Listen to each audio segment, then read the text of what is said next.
নমস্কার বন্ধুরা, আজকে আমি যে গল্পটি তোমাদের সাথে শেয়ার করতে চলে এসেছি তার নাম কে বড়। আকবর মাঝে মাঝেই মন্ত্রীদের মজার মজার প্রশ্ন করতেন। মন্ত্রীরা কখনো উত্তর দিতে পারতেন, আবার কখনো ভয়ে চুপ করে থাকতেন।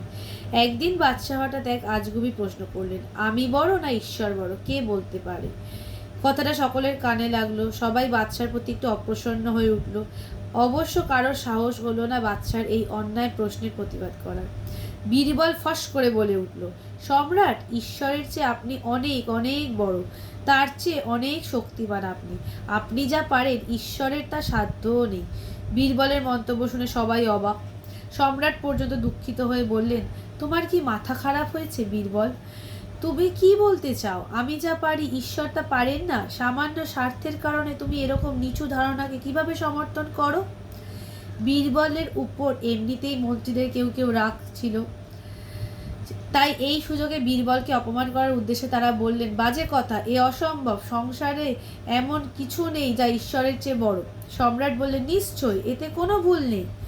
বীরবল একটুও না দমে বলল, তা বটে, তবে বলুন তো সম্রাট, আপনি কি কোনো ব্যক্তিকে যাবজ্জীবন নির্বাসন দিতে পারেন? গুরুতর অপরাধ করলে পারি বই কি। আকবর বেশ সহজভাবে বললেন, তবে শুনুন সম্রাট, ঈশ্বরের সেরূপ ক্ষমতা নেই। বীরবল বলল, ক্ষমতা নেই মানে? তুমি কি বলতে চাও? বীরবল জবাব দিল, ঈশ্বর এ বিশ্ব পৃথিবীর সর্বময় ক্ষমতার মালিক, সর্বত্র তার অধিকার। সুতরাং গুরুতর অপরাধ করলেও তিনি কোথাও নির্বাসনে দিতে পারেন না, তার সে শক্তি নেই। আপনারা সবাই বলুন, তিনি কোথায় মানুষকে নির্বাসনে দেবেন? সেজন্যই বলছি, আপনি যা পারেন ঈশ্বর তা পারেন না।